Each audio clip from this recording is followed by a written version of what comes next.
Septic tank को जो cleaning करने के लिए हायर किया जाता है लेबर को, वहीं पर उसी क्षेत्र में देखने को मिल रहा है कि अभी पिछले महीने भी लगभग दिल्ली और यूपी का अगर मिलाएं तो लगभग 15 डेथ्स हो चुकी हैं।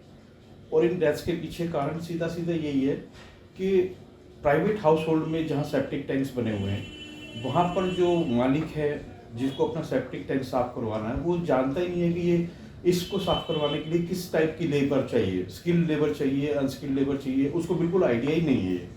और वो अपने सराउंडिंग्स में जो साफ़ सफाई के काम से जुड़े हुए लेबर होती है, जो हाउसकीपिंग के काम से जुड़ी हुई लेबर होती है, उन्हीं को ही कॉन्टैक्ट करता है कि भाई ऐसे ऐसे ये सीवर का जो हमें सेप्टिक टैंक है वो साफ़ करवाना है, और आप कर सकते हैं कि आपने साथ एक दो और को ले लीजिए और हम उसको एक पर्टिकुलर एक वेज होता है, जैसे कि हम इतने रुपए देंगे, एक दिहाड़ी तय हो जाती है, उसमें वो बात कर लेते हैं और उसी में वो लेबर एग्री हो जाता है और उनको बुला लेते हैं, और वहीं इस काम के दौरान ही सेप्टिक टैंक की क्लीनिंग के दौरान ही उनकी डेथ हो जाती है। जो सेप्टिक टैंक की जो क्लीनिंग में जो हायर किया जाता है लेबर को, वो टोटली अनस्किल्ड होता है, उसको बिल्कुल पता ही नहीं होता कि सेप्टिक टैंक की सफाई कैसे होगी, उसमें किस प्रकार की गैसेस होते हैं, पॉइजनस गैसेस होती है, हार्मफुल हाइजेडस जो काम है, बिल्कुल उसको इस चीज़ का अंदाजा ही नहीं होता। बस उसको अपनी दिहाड़ी से मतलब होता है। दिल्ली में अभी डी मॉल में हुआ, सरिता विहार में हुआ, अभी पिछले महीने नोएडा में हुआ, लखनऊ में, कानपुर में, बनारस में, कई तरह के उदाहरण हैं, मुगल सराय में ऐसी ऐसी घटनाएं। सारे का सारा मामला जो सेप्टिक टैंक की क्लीनिंग को लेकर चल रहा था, उसी के दौरान ये डेथ्स हुई।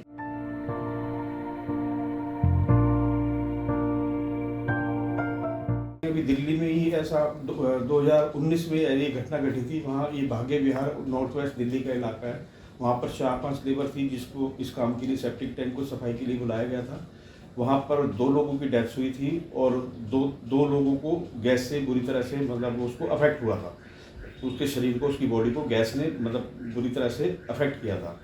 अब उस गैस के लॉन्ग टाइम जो अफेक्ट उसकी बॉडीज पे पड़े, ये 2019 की घटना है और आज यस्टरडे नाइट्स को उसकी डेथ हो गई। और उस बीच में वो लॉन्ग टर्म्स के लिए वो मतलब ट्रीटमेंट भी लेता रहा, और उस ट्रीटमेंट के चलते हुए उस गैस ने जो उसका शरीर इफेक्ट किया था, उसके लंग्स, उसकी आई साइट, उसके ऑर्गन, जितने भी बॉडी के अंदर के ऑर्गन है, सांस लेने का ब्रीदिंग सिस्टम है ना, उस सबको, इम्यूनिटी सिस्टम उसको वीक हो गया था। शेर सिंह जो हमारे इतने लंबे समय से संघर्ष कर रहे थे जीवन और मौत से, उनका आज 2 बजे सुबह डेथ हो गया। जो सुप्रीम कोर्ट का जो नया आदेश आया है अक्टूबर में कि 30 लाख कंपनसेशन हमको देना है। अभी जो हमारा पिछले 4 सालों से संघर्ष कर रहे थे, उनके लिए हम सोच रहे थे कि उसमें इंजर्ड्स को भी 20 लाख का प्रावधान रखा है, और उसके लिए दिल्ली में भी एक किसी ने केस डाला हुआ है।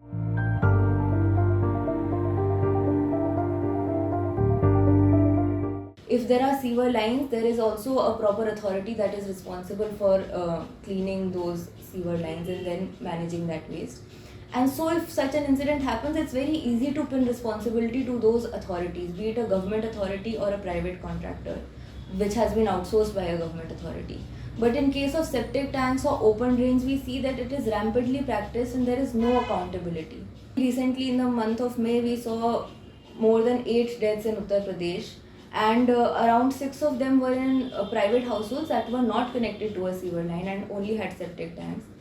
And in Uttar Pradesh, if you see, National Commission of Safai for Safai Karamcharis has provided the data that only around, I think, 8 to 9% of the households in Uttar Pradesh are connected to a sewer line, whereas the rest of the households either rely on septic tanks, open drains, open defecation. And this is the government data, which is also, we can't say how much we can rely on it, because we see so many cases that go unreported.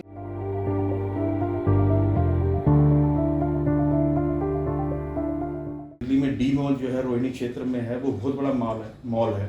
उसमें जो पूरे mall का जो premises है, उसकी साफ सफाई का, हाउसकीपिंग का एक प्राइवेट कंपनी ने ठेका ले रखा है। तो ये जो कंपनी है जिन्होंने पूरा एक अपने साफ सफाई का टेंडर वहाँ पर ले रखा है, तो इस कंपनी को चाहिए कि वो अपने जो वर्कर है उनको ट्रेनिंग दे और सेफ्टी गियर्स प्रॉपरली प्रोवाइड करवाए, तभी ये दुर्घटनाएं रुकेंगी। और फोर्सिबली उनको भेजते हैं, लेबर कहती है कि हमें इक्विपमेंट चाहिए, ये काम हमसे नहीं होगा, या हमें प्रॉपर सेफ्टी गियर्स दीजिए, प्रॉपर इसकी ट्रेनिंग दीजिए, ये कैसे होगा, इसमें जो गैसेस है इसके बारे में हमें बताइए, लेकिन ऐसी कोई भी ट्रेनिंग नहीं दी जाती।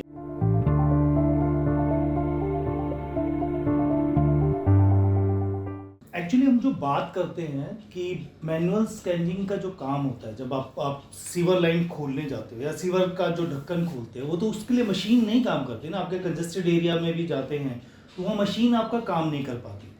वहाँ काम करने के लिए मैनुअली उनको खपची से, जो मतलब एक लोहे की जो होती है एक रॉड होती है, उससे खोलना पड़ता है। कई बार उसमें डेथ्स होती हैं। 2 साल पहले की बात है, नरेला में एक्सीडेंट हुआ था, डीडीए के अंडर वो काम कर रहे थे। उन्होंने 98 और 99 ढक्कन खोले सीवर्स के, ठीक है, manually.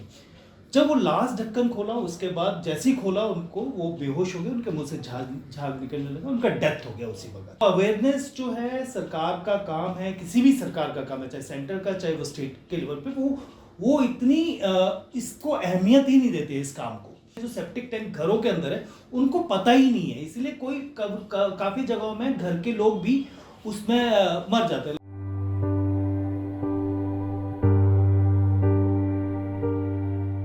So we see that these 4 deaths that were also highly covered by national media were in the national capital. So many people of the civil society were involved. Still go unreported in the data of the National Commission. So we can just extrapolate how much worse the conditions would be in rural areas where the cases are not reported.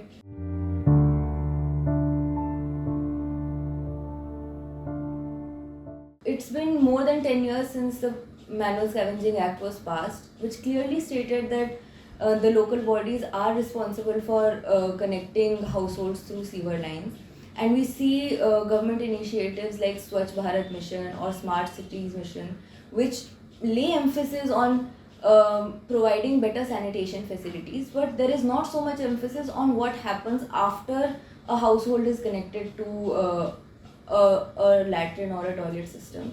There is even in Delhi, 45% of the households are not connected to a sewer line, and with the rate of urbanization, it is expected that probably more number of households will not be able to be connected to a sewer line in the future.